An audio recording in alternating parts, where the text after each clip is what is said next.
The man's hands were shaking, not from fear, from hunger. He sat alone in a dark room. A single lamp buzzed above his head. Paper covered the table. Bills, notes, numbers. Too many numbers.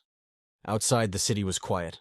Too quiet. No music, no laughter, no cars. Just the sound of wind pushing trash down the street. He licked his lips. They were dry. He hadn't eaten all day. On the table sat a stack of money. It looked real, but it wasn't worth much anymore.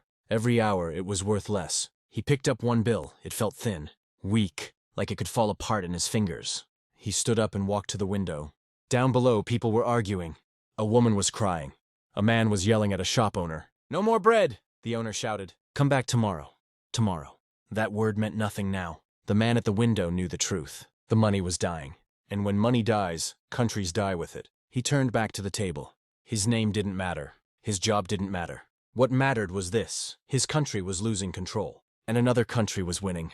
Not with bombs, not with soldiers. With paper. With trust. With a simple promise written in ink. Far away, across an ocean, another man slept peacefully. His fridge was full. His lights were on. His money was strong. He didn't hear the crying woman. He didn't see the empty shop. But his life was connected to that dark room. To that shaking hand. To that dying bill. Because while Europe was bleeding, America was quietly rising. And the weapon it used was the dollar. To understand how this happened, we need to rewind. Not to a single moment, but to a world that thought it was unbreakable. For a long time, Europe ran everything. Think of Europe like the old boss in a factory. It owned the machines. It made the rules. It told everyone else what to do. Britain, France, Germany. They had empires. They had ships. They had gold. Gold was the key. Gold was money. Real money. Heavy money. If you had gold, people trusted you. If you didn't, they didn't. Europe had piles of it.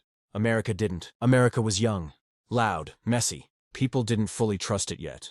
But America had something else. It had distance. While Europe fought wars every few years, America watched from across the ocean. While Europe spent money fixing broken cities, America built factories. While Europe argued, America produced. Steel, oil, food, so much food. Then came the big mistake. Europe went to war with itself. Not a small war, not a quick one. A war that ate everything. Men, cities, money, and gold. Countries borrowed to survive. They printed money to pay soldiers. They promised they would fix it later. But later never came. By the time the smoke cleared, Europe was tired. Old, broke. Its gold was gone. Its people were angry. And trust? Trust was shattered. Now here's where America stepped in. America didn't come as a king. It came as a helper. Need money? America asked. We have some. But this money came with strings. Not chains. Strings. Soft ones. Instead of gold, America offered paper. Dollars. And the world accepted them. Why? Because America promised something simple. You can always trade dollars for real value. Food. Oil. Goods. America made things people needed. And it made a lot of them. So dollars felt safe. Slowly. Quietly. Countries began saving dollars instead of gold. Banks held dollars. Governments trusted dollars. Trade used dollars. It didn't happen overnight. It happened while people were busy rebuilding homes. While leaders argued in closed rooms. While citizens just wanted peace. Europe didn't notice the trap. Because it didn't look like a trap. It looked like help. But then something strange happened. America stopped needing gold. It didn't say it loudly. It didn't announce it with drums. It just did it. The dollar became the center of the world. If you wanted oil, you needed dollars. If you wanted trade, you needed dollars. If you wanted safety, you needed dollars. Europe still had factories, still had smart people, but it no longer controlled the game. It was playing by rules written somewhere else. And once money leaves your control, everything else follows. Your choices shrink. Your power fades. You can't stop it with tanks. You can't stop it with speeches. Because this war had no battlefield, just numbers, promises, and trust. And Europe had already lost too much of that. But then, everything changed, because the system began to crack. And the price of that crack would be paid by millions. At first, nobody panicked.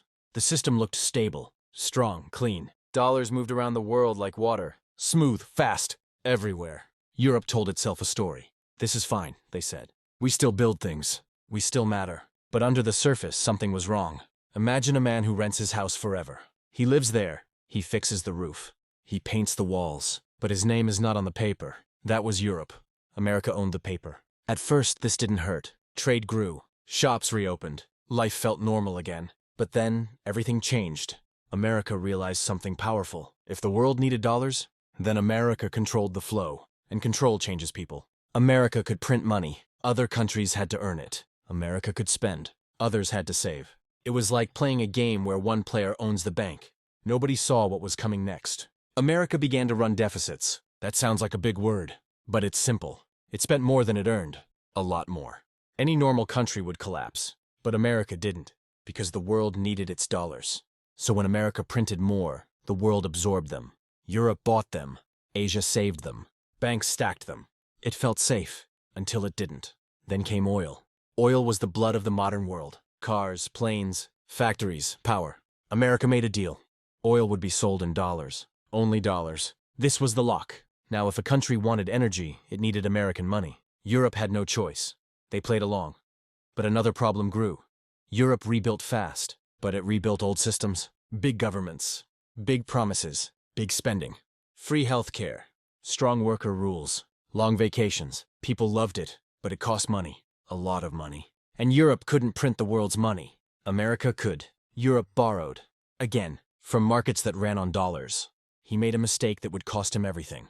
European leaders believed growth would save them. If the economy grows, they said, the debt won't matter.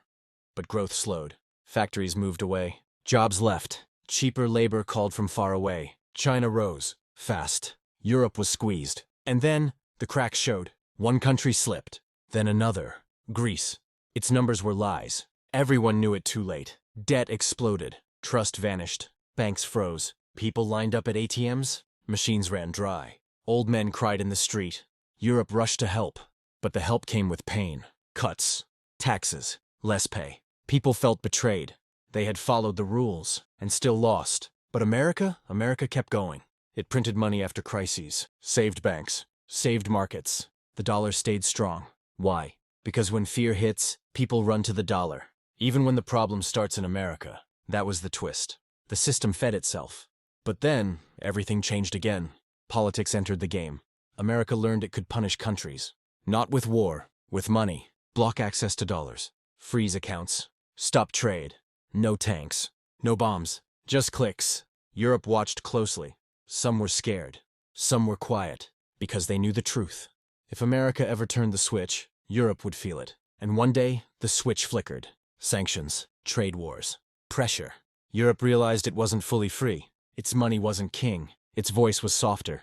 The dominoes kept falling. Trust cracked. People argued. Old allies questioned each other. And in the middle of it all, the dollar stood tall. Quiet. Unmoved. But pressure was building. Too much debt. Too much printing. Too much power in one place. And systems under pressure always break. The only question was when. And how loud. The room was full of screens. Red numbers flashed. Green numbers vanished. Phones rang. Voices shouted. Nobody was calm. This wasn't a battlefield. But it felt like one. Markets were crashing. Money was running. And everyone was asking the same question. Where do we go now? The answer came fast. The dollar. Again. It didn't make sense. The fire had started in the same system. Too much debt. Too much printing. Too much risk. But fear doesn't care about logic. Fear wants safety. And the dollar felt like the last solid floor in a burning house. Europe felt the shock first. Energy prices jumped. Factories slowed. Bills doubled. People opened letters they didn't understand.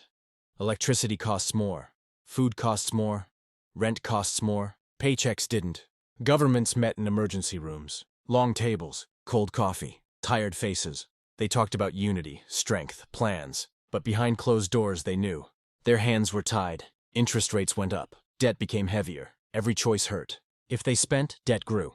If they saved, people suffered. There was no easy move. Meanwhile, America moved fast. It raised rates too. Hard, fast. Money rushed back to the dollar. From everywhere. Europe felt it like a punch. Their currencies weakened. Imports got expensive. Energy hurt more. People protested. They shouted in streets. They blamed leaders. They blamed outsiders. Some asked a dangerous question. Why don't we control our own money? But systems don't change overnight. They never do. The chaos spread. Banks watched each other. No one fully trusted anyone. Old memories returned. Lines. Fear. Empty machines. Then came the quiet threat. Not spoken loudly, but understood. Access. To dollars. To systems. To trade. Everyone knew what it meant. Fall in line or be cut off. Europe wasn't weak, but it was trapped. Built on rules written long ago, rules that once felt safe. Now they felt like chains. The explosion wasn't one moment, it was many. A factory closing here, a blackout there, a protest turning angry. Each one small, together massive. And through it all, the dollar stood. Not loved, not perfect, but dominant. Because power doesn't need love. It needs dependence. And the world depended on it. That was the climax. Not a war, not a treaty, but a realization. Europe couldn't stop America's rise. Because it wasn't pushed down. It slowly handed power away. One deal at a time. One crisis at a time. $1 at a time. When the dust settled, nothing looked destroyed. Cities still stood. Flags still waved. Shops still opened. But something had changed. Europe was no longer the center. It was part of a system it didn't control. America didn't win with force. It won with trust. Then rules. Then habit. And habits are hard to break. The dollar became the world's mirror. When people felt brave, they questioned it. When people felt afraid, they ran back to it. Again and again. Even today, the echo remains. Every crisis asks the same question. What do we trust? Gold? Crypto? New systems? Maybe, but for now, the old paper still rules. Not because it's perfect, but because changing the heart of the world's money is the hardest fight of all. Europe is trying. Others are trying. Slowly, carefully, because they remember. They remember what happens when money dies in a dark room and people cry in the street. And they know one truth now. Power doesn't always wear armor. Sometimes, it's just ink on paper that the whole world agrees to believe in. And once you believe in it long enough, it becomes real.